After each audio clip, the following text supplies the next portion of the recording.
Good evening, everyone. Thank you for joining us tonight. I know the parking lot's a little crowded, so I appreciate everybody being here.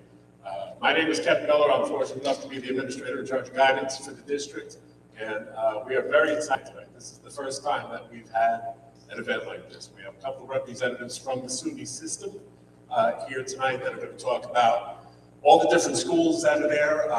We happen to be, I believe, the third largest high school feeder of the SUNY system on Long Island. But out of that, we have a lot of kids obviously going to Stony Brook and Farmingdale, kind of some of the more ones local to us.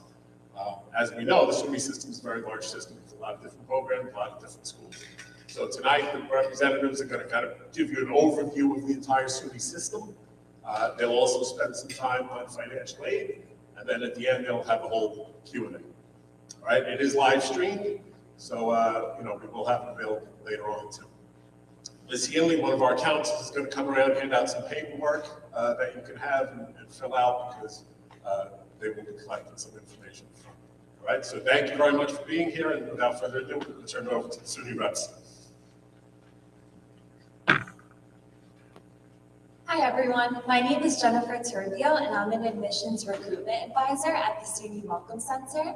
I graduated last year from SUNY Portland with a double major in international studies and political science. So if anyone has any questions on Portland in specific or my majors, feel free to ask after into our Q&A. We're gonna go through the state universities of New York.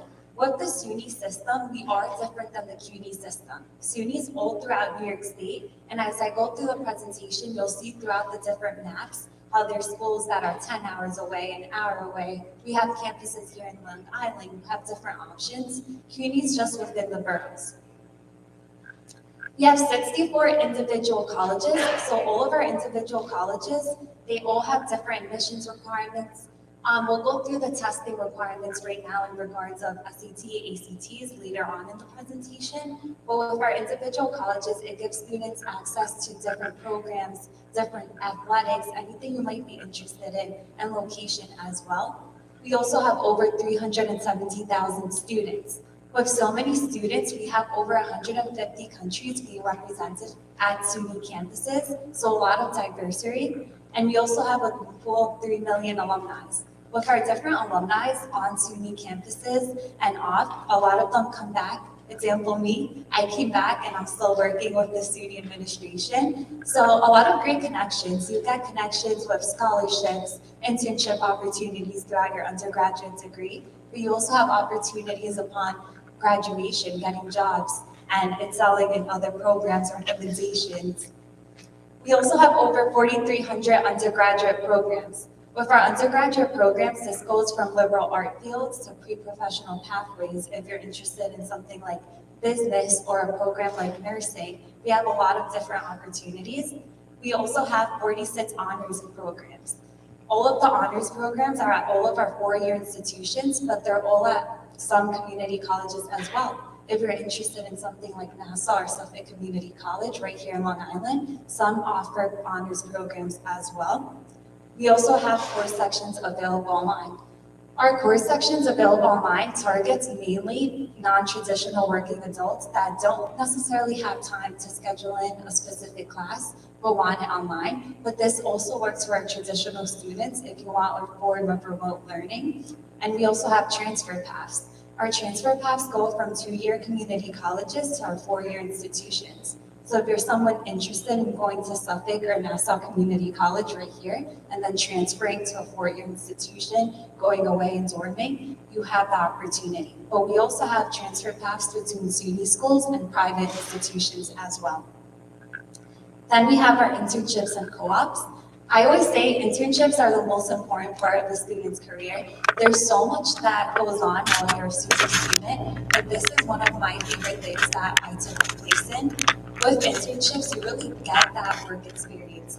I personally, as a political science major, I realized that I did not want to be necessarily in a political field, in a political office. And I realized that through an internship.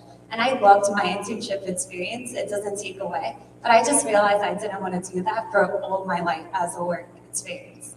Here on the board, we have to the left Carla, and she actually interns in Capitol Hill. So she got the opportunity to meet a lot of famous representatives. So you have a lot of opportunities to network as well. Then we have over 1,000 study abroad programs. With our study abroad programs, you can study abroad through any SUNY school. So that means that if you were to attend Binghamton and you wanted to study abroad through any other school like SUNY Oneonta, you have the opportunity to transfer those credits, and it's very easy. You also have the opportunity to study abroad during your winter or summer semester. So if you didn't want to do a whole semester abroad in another country, you have different opportunities. Then we have our undergraduate research. With undergraduate research, SUNY funds a lot of research all year round. In the summer specifically, SUNY students can get up to $4,000. So it's a great opportunity to excel at something you're interested in. On the board is a SUNY student that she actually worked in a lab to help find cures towards Parkinson's disease. So a lot of great opportunities there and connections again. Then we have our service learning for credit. On the board is Derek, and he actually earns credit towards his degree by volunteering in his student-led clinic. So it's a great way if you're interested in something like nursing, PA school, you will need shadowing hours. So this is a great way to earn those and still earn credit towards your degree. Now we're gonna go through the different sections. We have 4 different sections that we categorize our 64 individual campuses into. First, we have our university centers. With this section of schools, they're bigger institutions, so they have up to 20,000 undergraduate students. This year, the University at Buffalo actually had 22,000 undergraduate students enrolled. So if you're looking for a bigger campus or research institution, this is the section you might want to consider. They're research institutions, so a lot of funding. If you're interested in lab work, anything like that, this is a great section to look into as well. And you can go up to a doctorate's degree. This doesn't mean that if you wanted to go up to a PhD level, you had to start at a university center. There's always great ways that you can transfer. So if you wanted to go up to medical schools, a PhD level, you could always start off even at a community college and transfer your way up. A lot of different opportunities there. They're also NCAA Division I, so if you're someone interested in athletics, this is something to consider with our university centers as well. And here we have that middle 50%. So this is the admitted 50% average of the students for the fall of 2021. And on this chart, it doesn't mean that everyone admitted. For example, the University at Albany, the GPA was 89 to 95. That does not mean that every single student scored between that. There might be some students that score a little below or above as well. That is just an average grade. And there you'll also see EA and ED. Then here we have on the board our big 4 schools. Again, we're all throughout New York State. So as you see, the University at Buffalo is probably 8 hours away from here. So if you're not looking to go somewhere too far out, maybe consider something closer like Stony Brook or even Binghamton, that's only a 3-hour drive. So different opportunities there. They're all great schools, and a lot of students during the presentations will ask, what is the best school for nursing? What is the best school for business? There is no best school for a specific major. It's what's the best school for that specific student. Some students excel better at smaller institutions. Some do better at bigger institutions. So definitely just try to see where you fit in with class size, different programs, different extracurriculars as well. Then here we have 2 private schools that SUNY has partnerships with. For both of these schools, you would not be paying the SUNY tuition price, but you would not be paying the private school price either. They meet at a middle 50%. To attend either of these schools, you have to go through specific colleges. With Alfred, you would have to attend through their ceramics program, and Cornell has 3 different undergraduate schools and a graduate school of veterinary medicine. Then here we have SUNY ESF. ESF is right by Syracuse University. Their dorms are basically on SU's campus.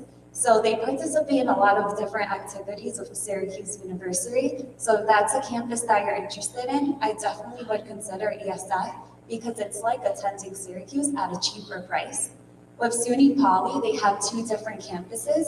Most of their classes for most programs are taught in Utica. However, they do have an Albany campus where they have nanoscale science technology. Then here we have our 3 medical centers. With the medical centers, they're all transfer or graduate programs. So you would have to attend upon graduating with a bachelor's degree, or a lot of other SUNY campuses have transfer programs where you do 2 years, then transfer for another 2, or 3+2 programs, a lot of different opportunities there. Upstate is in Syracuse, downstate is in Brooklyn, and then we have a College of Optometry, which is in Manhattan. Now, this section of school is a little smaller. This is what we call the university colleges. In this section of schools, they're typically located in small cities and towns. Portland was a small city. It's a very small town. It's basically all like ran through SUNY Portland. And I personally like that with my experience of attending a university college. It always felt like I was around students, always finding different connections in that way. So I personally thrived through that. They offer up to a master's degree, and they're NCAA Division III athletics. And here's that middle 50% for the admitted students of fall 2021. And here in this section, the most competitive school is going to be SUNY Geneseo.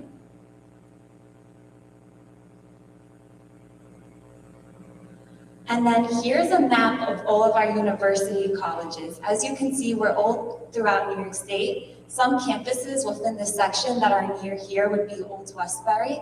And Old Westbury is a 4-year campus. A lot of students are known for going there for marketing or business opportunities. So a great option. They also have partnerships from Old Westbury with SUNY Downstate. So definitely a great option if you're looking at dorming and not going too far from home, or even commuting, because you would have the option to commute to Old Westbury as well. And then we'll have our technology colleges. With the technology schools, they're very hands-on. In terms of size, they're a little smaller than our other sections, but they're very similar to the university colleges. They have up to 10,000 undergraduate students, but their hands-on education is really what's gonna make them different. They offer majors like culinary arts, auto diesel technology. If you're a student that works better outside of a classroom and more in the actual material of like lab work or working specifically in a kitchen or on a car, you have these opportunities. And the great thing about the tech schools are they have a lot of other liberal arts majors. So if you're looking at something like nursing, something that isn't necessarily something with technology that you would think of first thing, you have the opportunity to do that through the tech schools as well. And they're all award levels. So this means that you could go for a certificate program, an associate's degree, a bachelor's, and then some technology schools do offer master's programs. So not all of them, but a lot do. And then they're also NCAA Division III athletics, and here's that middle 50% for the tech schools. And here in this section, the only campus that offers early decision is going to be Maritime College. With Maritime, you have the option of attending by being a civilian or being part of the U.S. Coast Guard. And here's a map, and another school that's here on Long Island is actually Farmingdale State. If anyone's interested in dental hygiene or aviation, they offer 4-year programs in both. And a lot of campuses don't offer dental hygiene 4-year programs or aviation 4-year programs. So if you're interested in that, I definitely recommend looking at that campus. Then we have our community colleges. With the community colleges, they have up to 13,000 undergraduate students, and they offer certificate programs. The certificate programs are shorter than the associate's degrees.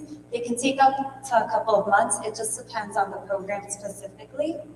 And they offer associate's degrees as well. With the associate's degrees, those take up to 2 years. And they have housing, but not all of these offer housing. I'm not sure about Suffolk actually, but with Nassau Community College, they don't have on-campus housing. So if you're interested in going to community college upstate, away from home, you do have that option, and some of them do provide with housing. So definitely look into that. Then we have NJCAA Divisions 1, 2, and 3 for the athletics, and they're open enrollment. Open enrollment means that you can apply all year round. That means, however, that some programs do reach max capacity. So if you're applying to a popular program, I do recommend applying with time. Associates in nursing, those programs get really filled up. So just be careful and mindful of the program that you're applying to. And here's a map of our community colleges. As you see on the board, they're all throughout New York State. And the cool thing is, all of our 2-year schools are located in close proximity to our 4-year campuses.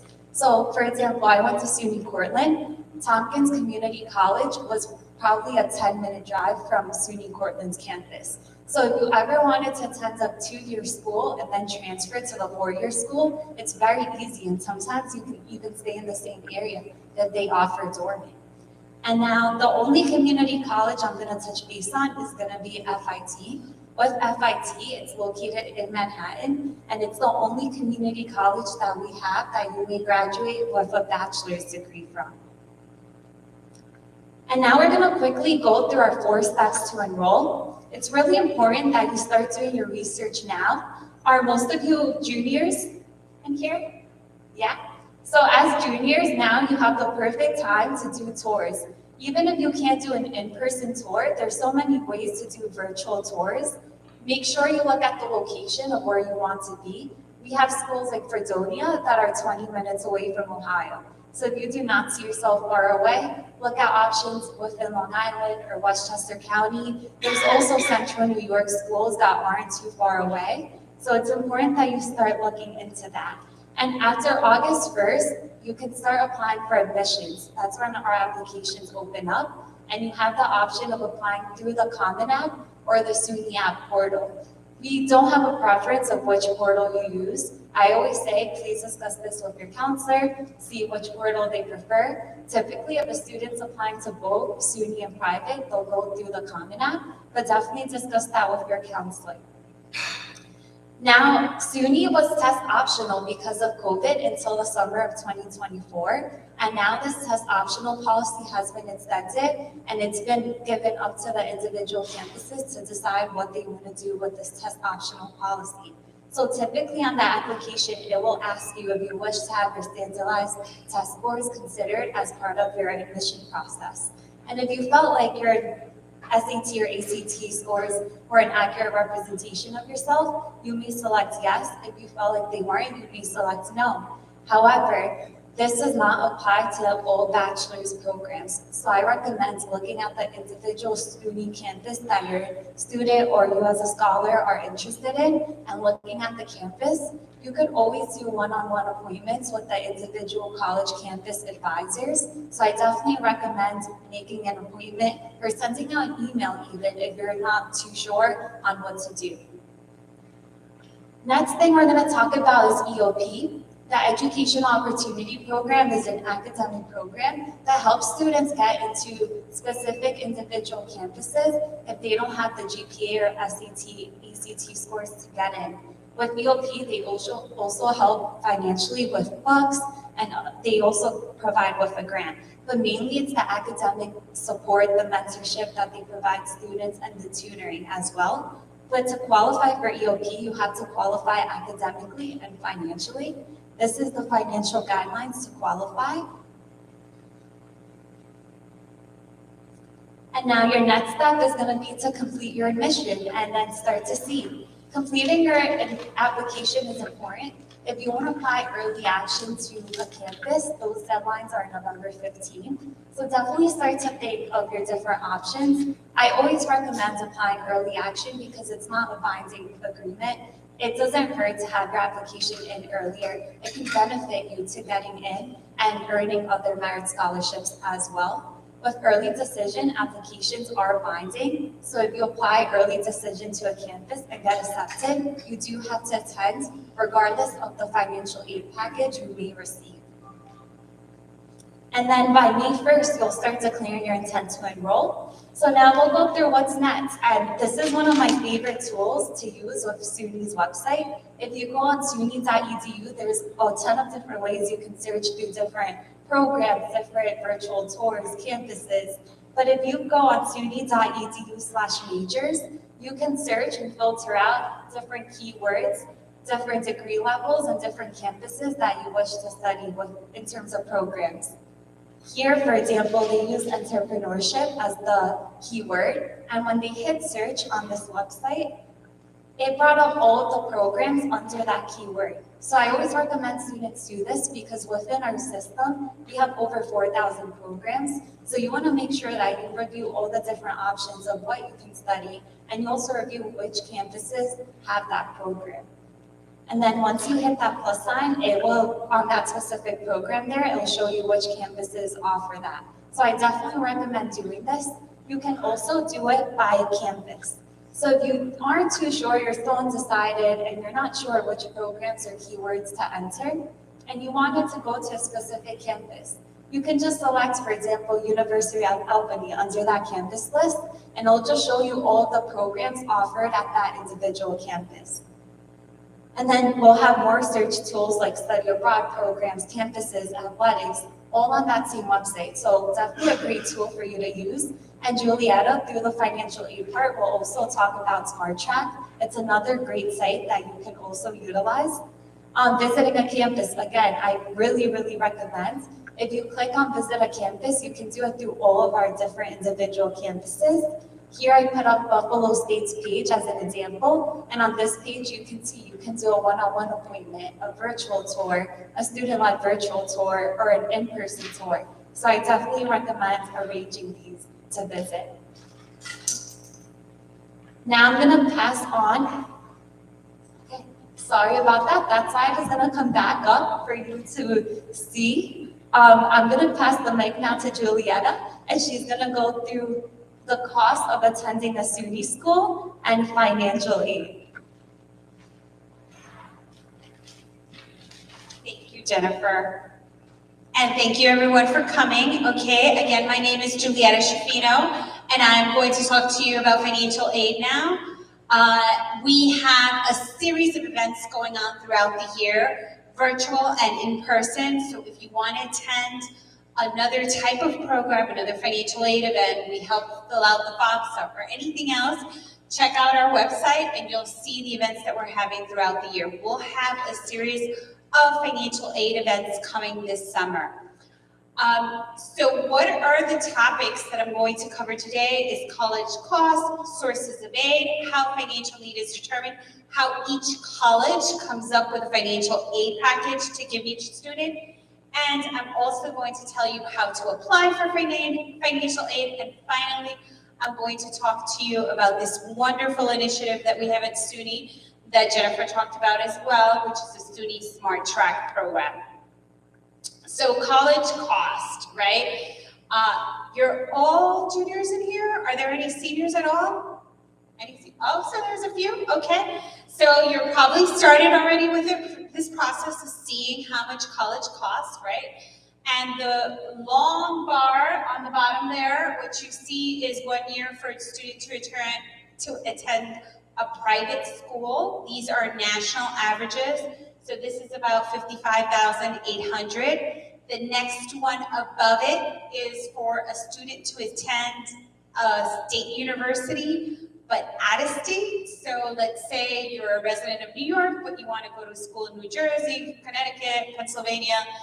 That's going to come in about $44,000. The next one above there is a student attending a state school within their state, and that comes in about $27,000. The one above is a 2-year school. There is some savings if you do attend a community college.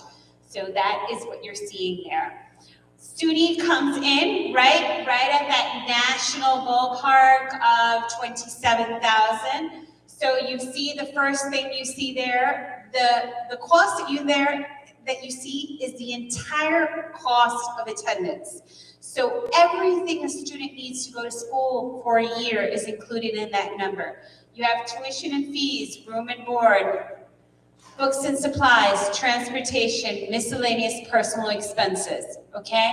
What I really want you to also take a look at is the largest cost here, right, for attending a SUNY. If you look at the tuition and fees, tuition alone at SUNY is not that much, right? $7,070. the big cost is really coming in that room and board. And luckily, you're here in Long Island, so if you want to go away for college, you have that opportunity of going somewhere, but if not, if you want to do that savings, you can stay locally and just pay that $7,070 and really save a lot of money. So you are very fortunate to have that option. So now we're going to review different sources of aid, right? Oh, I didn't put the next slide. Okay, so this is the amount of dollars that have been given out since the year 2000 up to the year 2021. How many actual dollars amounts have been given out in student aid? So you can see here on the last bar, right, it says the percentage of money, where is it coming from? So what you need to look at, financial aid doesn't come from a single source. It's sort of like when you are looking at an Easter basket, there's a bunch of little things in there. That is what a financial aid package is also. It's not just one thing, right? And if you look at the biggest source of aid there, it's institutional grants. Okay, coming in at 33%. Institutional grants is money that the college itself decides to give each student. Okay, private colleges do tend to give more institutional grants. They are charging a lot more for tuition. They're using some of that to give out to other students. But we do have institutional grants at SUNY. We don't have a SUNY grant, right? But each individual campus does give out aid for their students. When you apply to a SUNY school, if you may be eligible for aid at their school, institutional grant at their school, a scholarship at that particular campus, they're gonna let you know if there's anything additional you need to do, okay? Then the next one we have coming in at 26%, right, is federal loans. And this is why I'm showing you this. A lot of parents and students say, I want financial aid, but I don't want student loans. And if you look at this graph, right, it's very unlikely that if you're living on campus that you're not going to be packaged with a student loan. The next one after that is Pell Grants, coming in at about 15%. Pell Grants is really for low-income families. You know from the moment that you fill out the FAFSA whether or not you'll be eligible for the Pell Grant. Then after that, we have all of them coming in at about 7%. You have your state grants, private employer grants, and you have federal education tax benefits. This one is important. A lot of people forget about this. You won't see the advantage of this. You won't see the benefit the first year your child's going to college. But after they've been to college for a year, you can either take a tax credit or a deduction, okay? So a significant savings there. So now we're going to talk a little bit about the major sources of aid. This is not an exhaustive list. This is not every type of aid there is out there, but these are the major sources of aid. So the Pell Grant, you will know whether or not you're eligible for the Pell Grant from the moment you fill out your financial aid application. Your EFC, Expected Family Contribution, is what they're using this year, but for the year 2024, 2025, and I know most of you in this room are juniors, that is retiring, and instead you're going to be using a student aid index, but I'll talk about that a little later as well. But in any case, your EFC needs to be between 0 and 6,656, and the maximum you can get for the year is 7,395. Then you have New York State TAP grant. So the maximum you can get from New York State TAP is 5,665, and they're basing this on your New York State taxable income. Excelsior scholarships. So many of you may have heard of free tuition in the state of New York. It's not exactly free tuition, it is a scholarship. You do need to apply for it, you do need to be eligible for it, and you need to maintain your eligibility for it. The actual scholarship itself, right, covers the tuition at a SUNY school.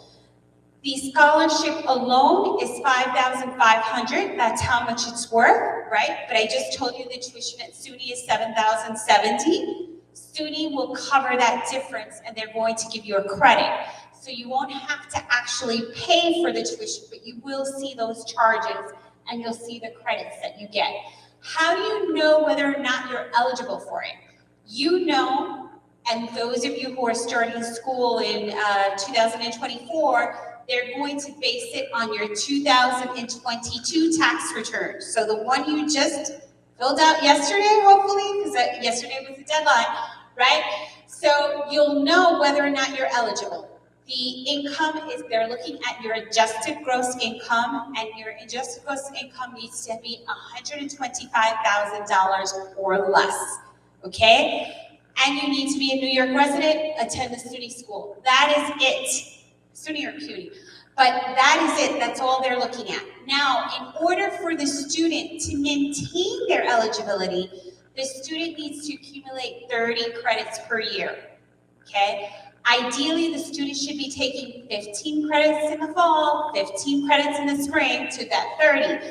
They could take 12 and 12, but then if they decide to take that remaining balance during the summer, that money is going to have to come out of pocket. The Excelsior Scholarship is not going to cover that, okay? Student is also not allowed to take any breaks other than the regular summer and spring breaks, so they can't take a year off, they'll lose it, okay? If they're in a 4-year program, they need to graduate within 4 years, otherwise they'll lose it, okay? And there's also one more thing, that a student needs to sign a contract every year that they receive the scholarship, stating that they will remain in the state of New York for each year that they receive the scholarship, okay? So how do you apply for this? You need to fill out the FAFSA, you need to fill out the TAP, you need to sign the contract, and you need to also fill out the Excelsior Scholarship. The Excelsior Scholarship comes out very, very late, and it doesn't have a specific date that it's released. So since it came out, it's been released in May, June, July, August, okay?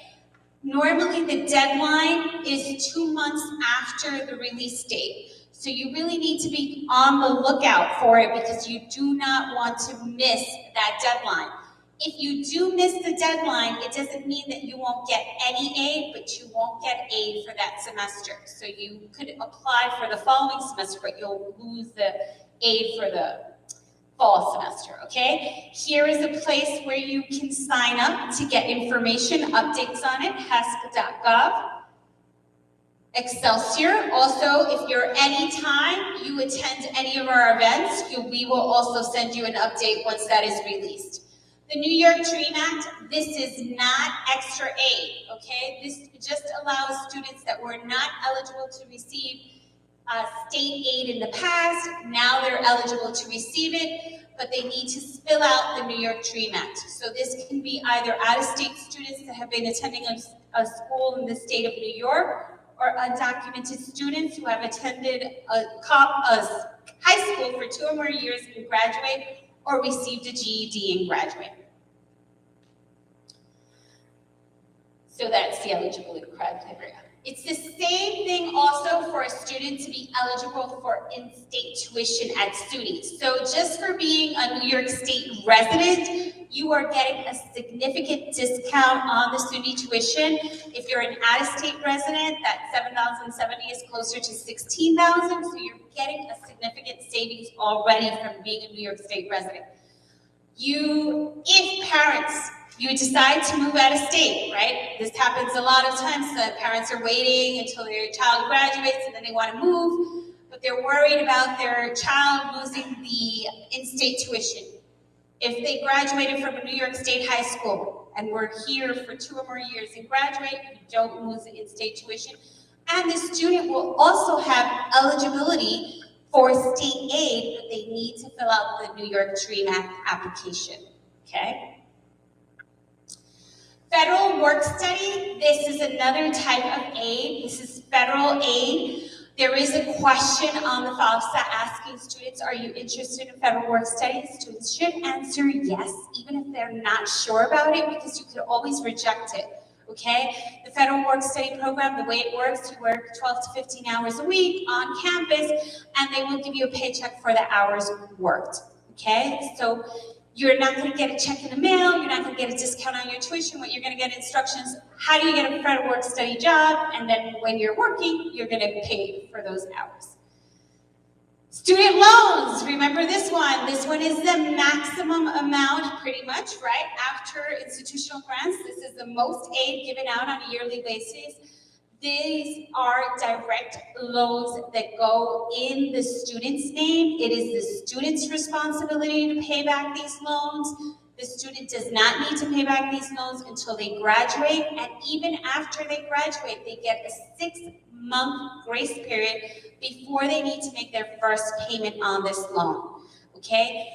They have low interest rates and they're fixed interest rates. So this is the current interest rate for this year, 4.99%.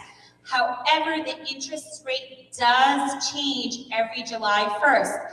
So on July 1st, 2023, this interest rate is going to change for students entering school in the fall of 2023. So if I took out a loan this year, I'm paying that 4.99% until I pay off my loan. But next year, for my second year of college, I may need to take out a new loan. That loan, it's very likely it's going to have a different interest rate because the interest rate will change on July 1st, okay? So what's the difference between this subsidized and unsubsidized student loan? The subsidized student loan, they're looking at the expected family contribution, and for those of you going in the year 2024-25, they're going to be looking at the student aid index in order to determine whether or not the student will get the subsidized or the unsubsidized student loan. The subsidized student loan, the government is paying the interest while the student is in college. So if the student borrows $3,500 their freshman year, so let's say the freshman year is fall 2024, right? 4 years later, I'm graduating, it's June 2028, I still owe $3,500. 6 months later, so now we're in December 2028, still owe $3,500, but now first payment will be due on this loan and interest will start to accrue. If the student pays that loan before that December 2028 date, no interest was ever paid on this loan, okay? Unsubsidized student loan, it really doesn't matter how high the parent's income is, the student can still request that unsubsidized student loan. However, interest does start to accrue from the moment the money is dispersed to the student. So after year one, if that student borrowed $3,500, after year one, they owe $3,500 plus the, let's say, whatever the interest rate is right now, 4.99%, right? So let's say that's $200. So at the beginning of their sophomore year, now the student owes $3,700 plus the 4.99% in interest. Parent or student can pay the interest rate while the student is in school as a form of savings, right? But you're not obligated to make any payments on these loans until the student graduates and 6 months after, okay? Next. Parent Plus loan. This loan does go in the parent's name, not the student's name. It is the parent's responsibility to pay back this loan, whether or not the student graduates, whether or not they decide to finish the year. It is the parent's responsibility to pay back this loan. It is not guaranteed. There is a credit check. But normally, if you were getting a loan from any other source, right, normally what they look at is your credit score. They want to see what's your income to debt ratio. Are you going to be able to afford this loan? Here, they're not looking at any of that. All they're looking at is your negative information on your credit report. So what kind of negative information are they looking for? Have you ever filed for bankruptcy? Have you ever been taken to court for failure of payment? Have you been making your payments on time for the last 60 days? Okay, so that's what they're looking for. This loan works very similar to the subsidized and unsubsidized student loan, meaning The interest rate is fixed for the life of the loan, but it changes every July 1st as well. So this is the current interest rate for students in school right now, which is the 7.54%. It is capped at 10.5%, meaning it can never go any higher than that. Time payment plans. You can pay your tuition and fees, room and board in installments. Okay, there's no interest fee for those installments, but normally there's an application fee it's nominal, right, between $25 and $50 depending on the school, and the amount of interest, the amount of payments that you can have through the semester also varies. So some schools have 3 payments per semester, some 4, and some even up to 5 payments per semester. Teach grants. Any students in here interested in being teachers?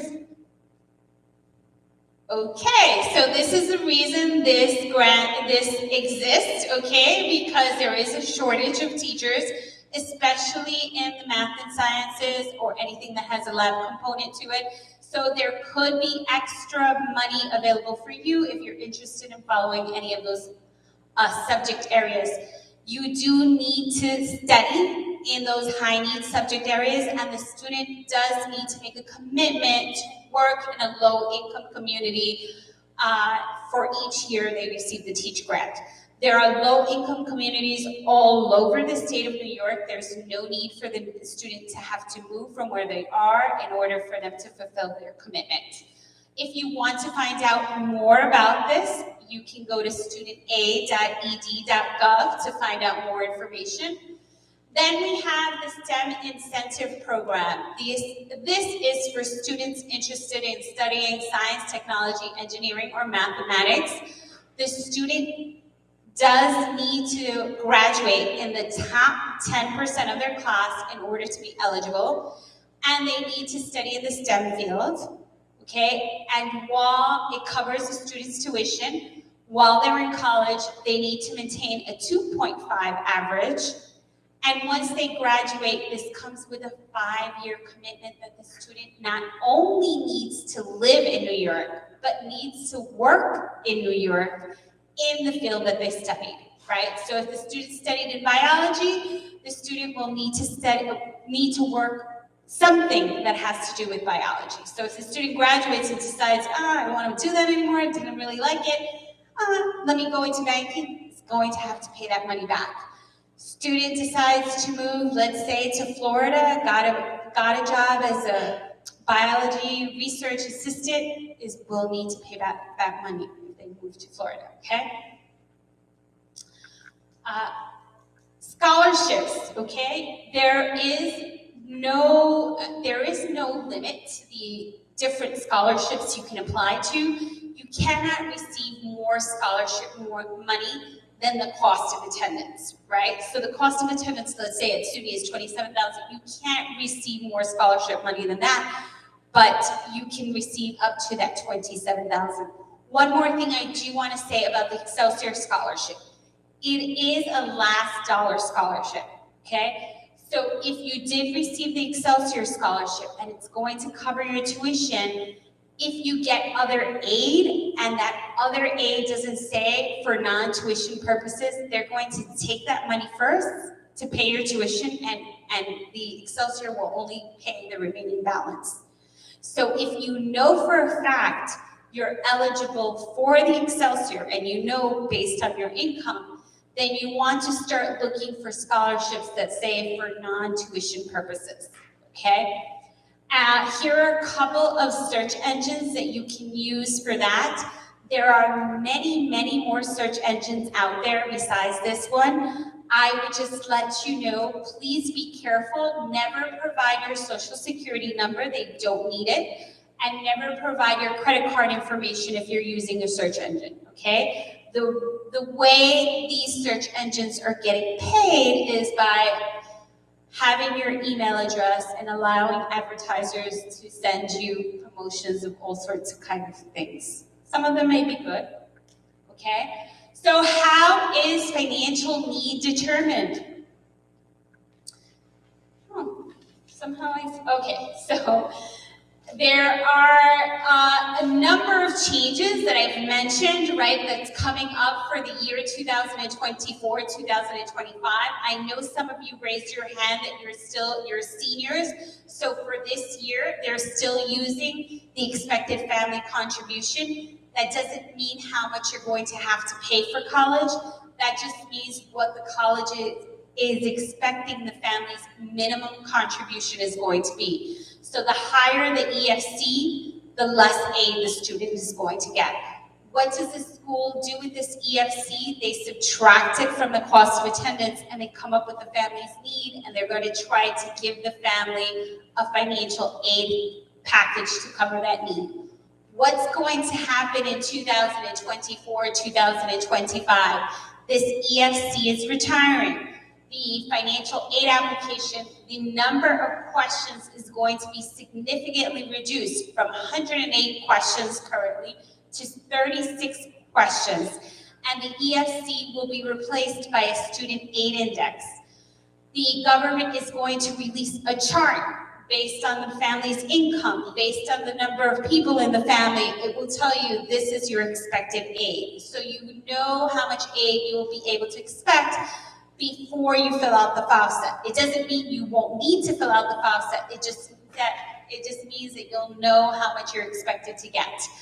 Right now, the lowest EFC a student can have is 0. 2024, 2025, students can have up to minus 1,500. Okay, so their EFC could be lower than 0. And this will help schools identify the neediest students.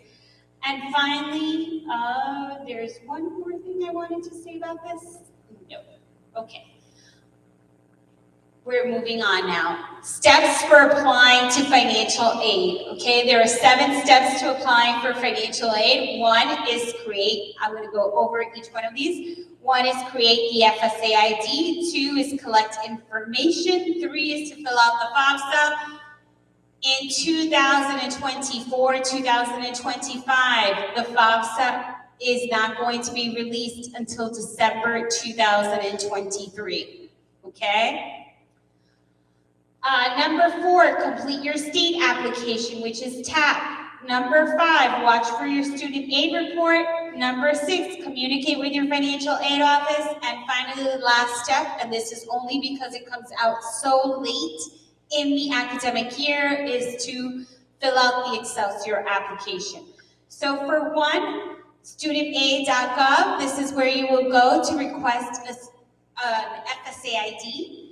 You will definitely need the FSA ID to have that. Both the student and the parent need it before they fill out the FAFSA.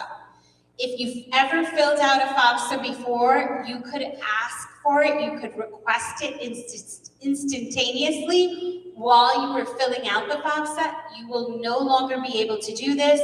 You need to have requested it before you fill out the FAFSA. And it takes 72 hours for it to be confirmed, okay?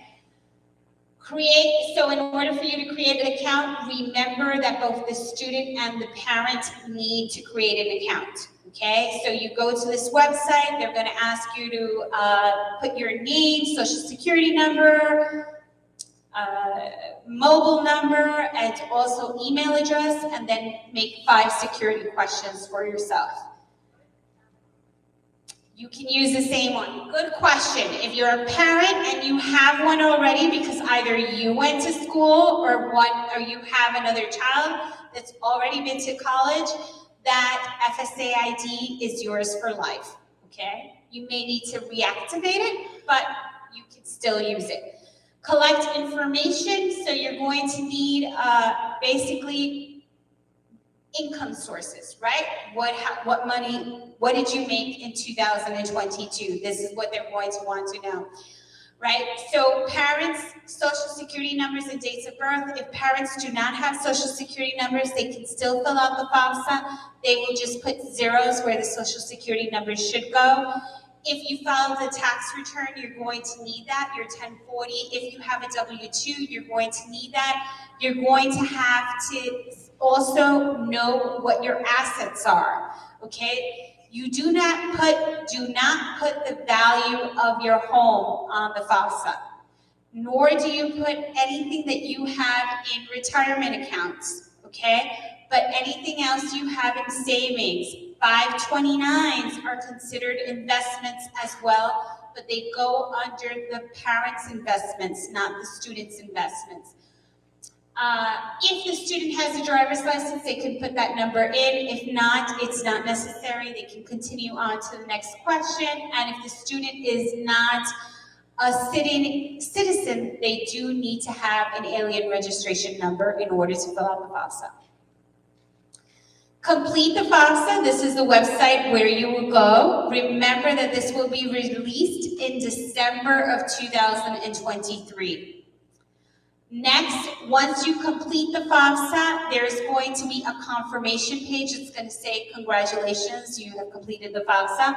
There will be a link, and you can see that with the pink little arrow there. It says, do you want to start your state application? If you click that link, it will take you directly to the state application. Here, it will transfer all of your information over. All you need to do is confirm that that information is correct, okay? And then that's done. It will take you an additional 5 minutes. So the student needs to create a username and a PIN number, and all of the information you put on the FAFSA will already be there.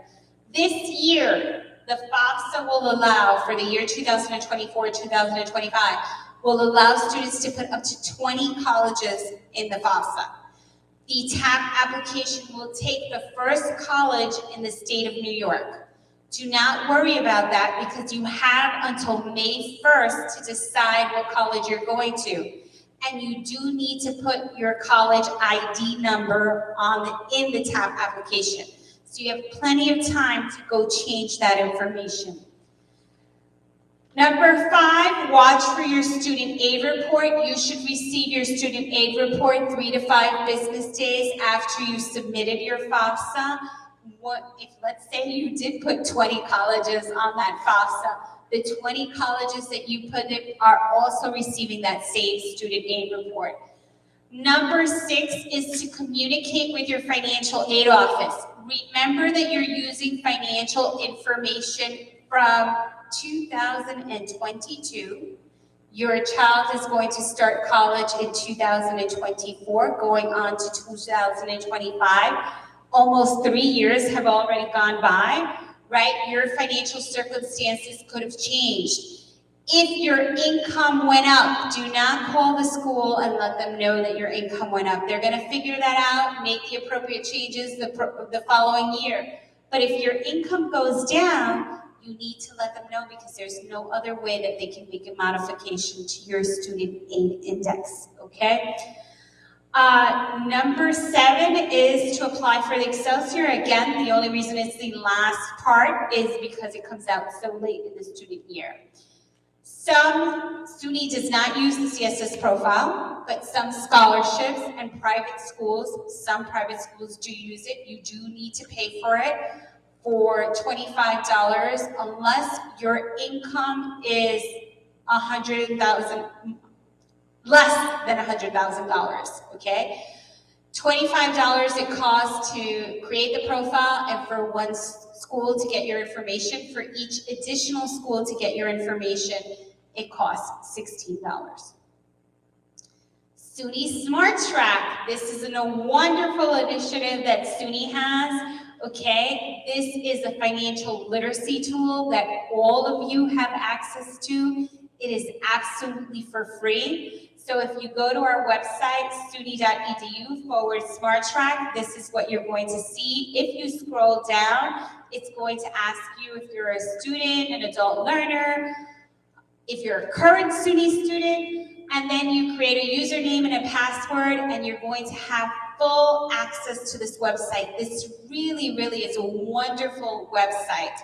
It is a one-stop shop where you can find all of the information with regards to financial aid that you'll ever need. And it also has courses that you can complete. The courses are about an hour long, then you take a little quiz to see if you understood, and you don't need to sit there for an hour to complete it. You can do it in increments of 6 to 10 minutes, okay? This is really a wonderful resource. Again, it's for free. There's very few things that are for free nowadays, so take advantage of it. Most colleges that have a financial literacy tool like this will only allow their current students to use it. SUNY is allowing anyone who has interest in learning about financial literacy to use it. If you continue to scroll down that page, you will also see that we have information about scholarships, and that information will be per campus. Finally, what is next, right? Once you've been accepted to the school, right? Sometime March, April, you start receiving your award letters. Once you start getting those award letters, you need to carefully decide, okay, which school can I really afford? Even if you see an award letter is everything is being covered, you still need to ask questions. If there's any aid on that award letter that you don't know where it's coming from, you need to ask the college, where is this aid coming from? Why is my child getting this aid? Will I be able to renew this aid next year? Is there a GPA requirement or some other type of requirement in order for me to receive this aid? What happens if the student doesn't meet that requirement? Will they lose the aid for a semester, for a year, or for the entire 4 years? You want to make sure that any payments you've been making that freshman year, you're also going to be able to make it sophomore, junior, senior year. This tips should really go at the last one. So my tips to you, do not share your FSA ID with anyone. I know parents tend to give the FSA ID to your children. If you do allow them to use that FSA ID, know that that FSA ID is acting as your signature. I have had students that have applied for a PLUS loan for their parents with that FSA ID. Parent didn't realize it until first payment was due, okay? So be aware what they're using that for. The other thing I would greatly advise you to do is complete that college and money course, right? That college and money course is really going through every type of aid, and it really explains the award letter very carefully. So if you go through that and you don't understand it, right? You fail that little quiz, it means you really don't understand the cost of college, and you should go back and do it again, okay? Especially your children, because they should really know the cost of their education. Okay, now, do you have any questions for me?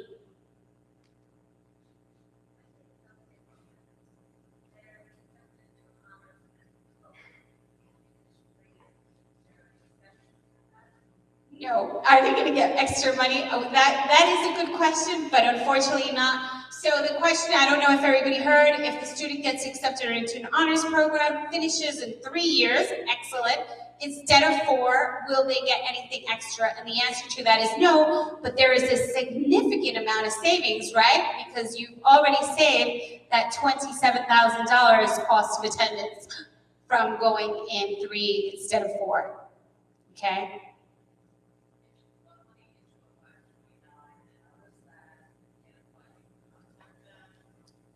So once you decide how you want that money distributed, and if you want to distribute it all at once, if you want to take it out, if you want to take it by bits and pieces, you're the one who makes the decision on that, okay? You don't really need to form the college that first year. The second year, they will know that money was distributed from that account.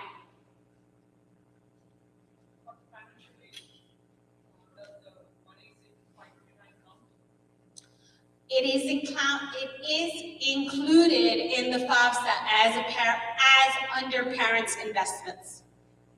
So you do need to include that amount.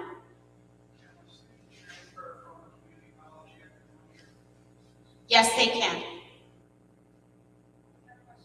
Can a student transfer from a community college to a 4-year school after 1 year?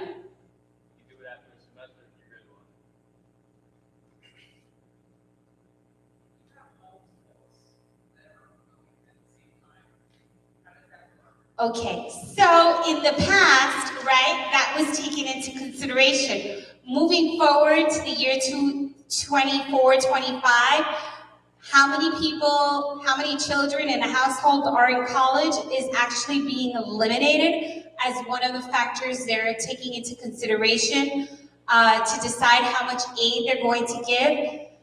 My thought on this is that later on, they'll allow families to do an appeal based on that, but we don't have any guidance for that right now. But as of right now, it's not going to be taken into consideration.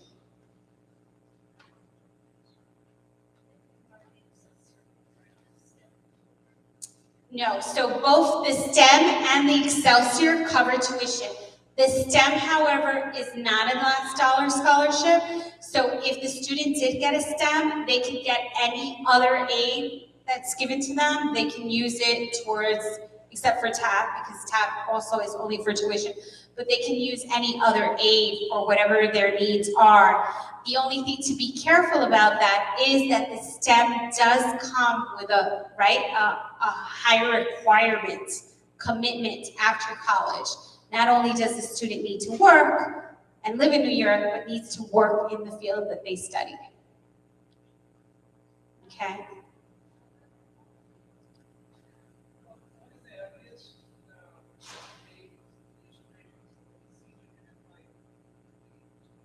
The earliest that a student can apply for financial aid. So normally the release date for the FAFSA, which is the earliest you can apply for it, normally it's October 1st.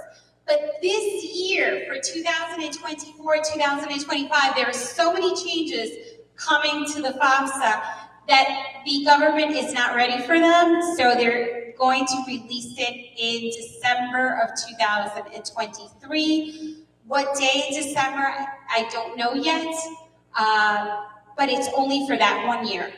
Moving forward, you can apply in October.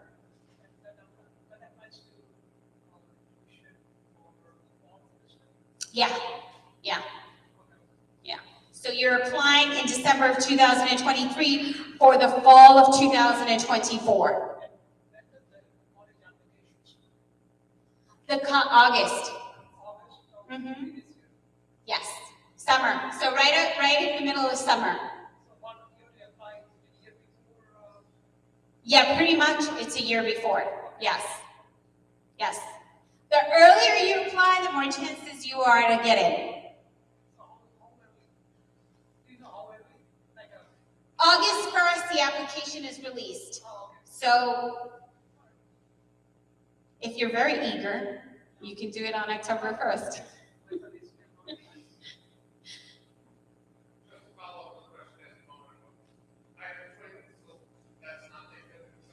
So it used to be, so with these changes that they're doing with the FAFSA, it's not going to be one of the factors, as of right now, what they're saying, not going to be one of the factors taken into consideration.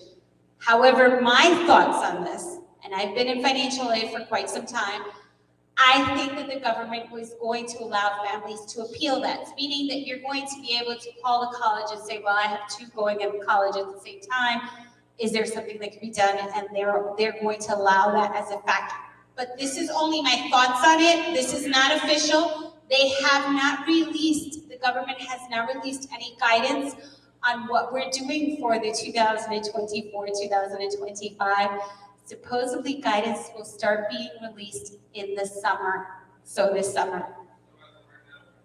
Yes, as this right now, unfortunately, yeah.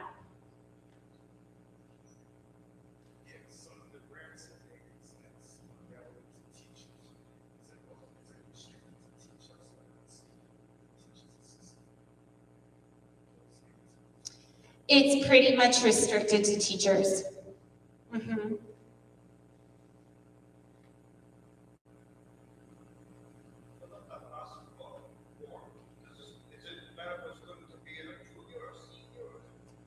So the student needs to fill out the FAFSA form once they're a senior. They cannot fill it out when they're a junior. Okay? So you fill it out normally October 1st of the senior year. Only this year will it be released in December. Okay?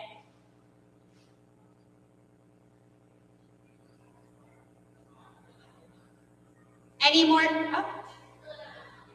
Yes, that is an excellent question. Yes, you do need to fill out the FAFSA every year.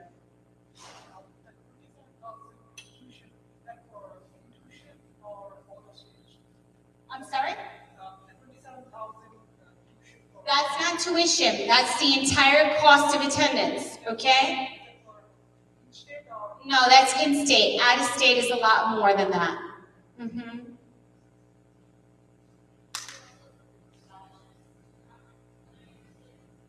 Do you have to apply for scholarships I mean, there are some scholarships out there that sometimes will tell you this is for a 4-year scholarship, this is what we're going to be giving you each year. But you'll know that from the moment you receive it, and we'll let you know whether or not you need to reapply.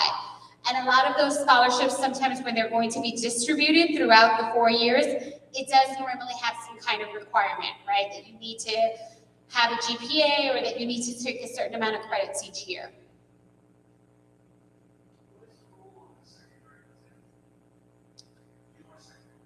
Okay, meaning what do you put on the FAFSA? Is that your question? You need to put the value of your second home, not the home you live in, okay, but the second home, okay? And if you have a mortgage on that home, you're not putting the value of the home. So if the home is, let's say you bought the home for $200,000, but you only gave a $20,000 down payment and you've only made, this is your first year of payment, you only put your equity in the home, okay? Any more questions?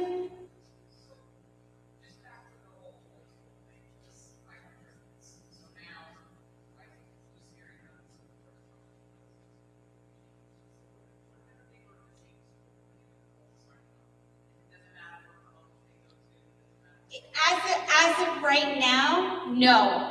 But that sounds pretty ridiculous, right? If you think about it. So I think that the government will provide some kind of guidance in those situations. But as of right now, as it stands right now, the way the policy is written is that that is not going to be taken into as a factor to consider aid.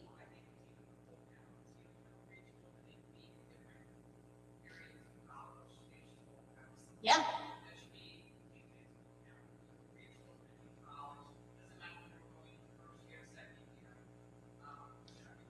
Correct.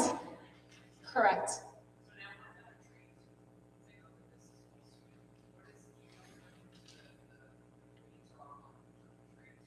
So it's pretty much the same, right? As this, the students are not allowed to get, so they won't be able to get TAP at a trade school. They probably will not be able to get Pell, depending on the type of trade school, but they will be able to get student loans.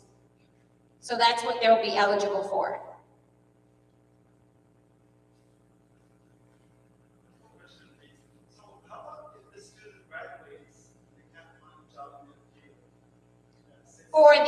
For the STEM scholarship? That's also a very good question. I'm sure HESC has a waiver for that, but the reason that scholarship exists is because there's shortages in those areas of work in the state of New York. So that is why that scholarship exists.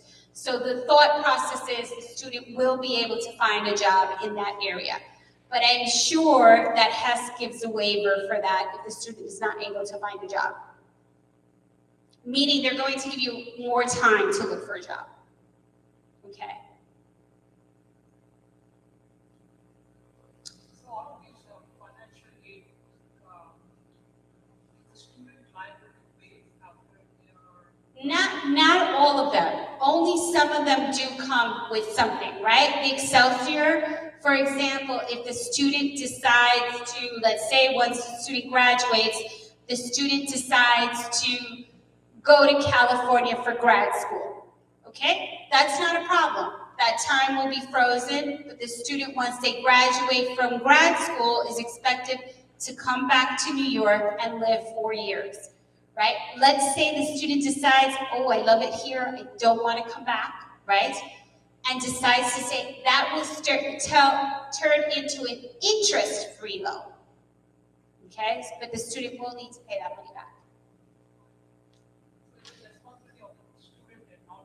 Not the parent, not the parent. Student loans, also responsibility of the student, not the parent. The only thing that is the parent's responsibility is a plus loan, okay? And if they go on a payment plan.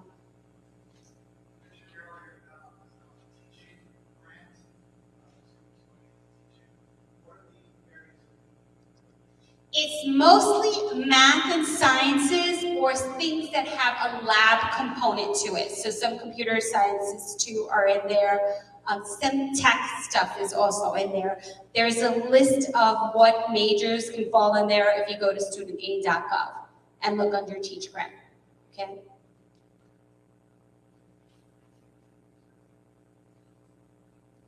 Any additional questions? Oh.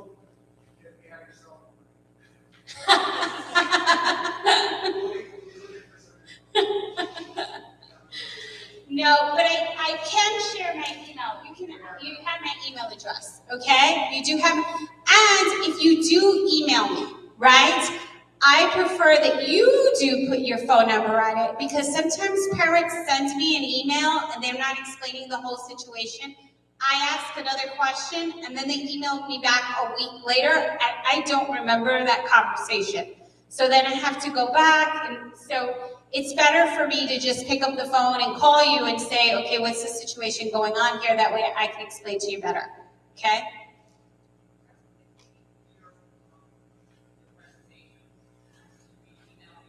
Will you send that to us? Yeah. Okay, so we'll be putting it on the website. Yes. And then this also is live stream right now. So at the end of the live stream, it'll be on our St. Jude Schools YouTube channel. So you can go back and watch our entire presentation. So if you missed anything, you can go back and watch the whole thing, as well as we'll get the PowerPoint on the website. Yeah, on the St. Jude website. Okay. Oh, there you go. Thank you everyone for coming. Yes, thank you everyone for having us here. My name is Will DeFries. I'm the Director of Recruitment for New York City, Long Island, Westchester. As you can see, I have a wonderful team. Please take a picture of these emails. Contact Julietta with any questions, any specific general information about SUNY. Contact Jennifer. If Jennifer's not in the office, she'll make sure to forward your email to another member of our staff at the Welcome Center. Couple things to remember, highlights of tonight, SAT, ACT optional for the majority of programs. Vaccinations are highly encouraged now, okay? They're not mandated anymore. So that's something you're gonna wanna remember. May 7th, which is a Sunday, if you're free, you can sign up for the SUNY Long Island Fair. It's gonna be at Suffolk County Community College Grand Campus. We have 2 different sessions. They're gonna be very busy. Typically from 1 o'clock to 5 o'clock. If you come early though, they will let you in early. Other than that, have your students, your kids start looking into what SUNY school is right for them. I heard a question about a trade school. I've worked for technology colleges. I've worked for the university colleges. I like to think that students who go into trade schools, they're getting a great education, but they're going to be lacking a tool or a degree. The average individual in their lifetime with a 4-year college degree is projected to make anywhere from $700,000 to $900,000 more than an individual with a high school diploma. Now, if you go to a trade school, you don't get any type of diploma. You're going to hit a thing which we, Guardians, you all know, is called the glass ceiling, right? This theory of you can work your way up in a workforce, but eventually you're not going to be able to be the CEO, the COO, the manager even. I tell students this all the time. Let's say you have a student who wants to work at Walmart. That's fine, great, that's what they want to do. But to be the manager or supervisor overseeing that entire Walmart on Long Island, those individuals are making $150,000, $160,000 a year, and they have bachelor's, master's degrees. So any degree, any occupation that is high up in the workforce, that is well paying overall, most likely you are going to need a college degree, whether it's SUNY, whether it's private, whether it's city university. So is the price of college, those loans Julietta was speaking about, is it worth it? To me, it's no brainer. So thank you, and have a good night. If you have any questions, come up here, but please give these two a round of applause. Thank you. And if you filled out that sheet, please bring that up as well.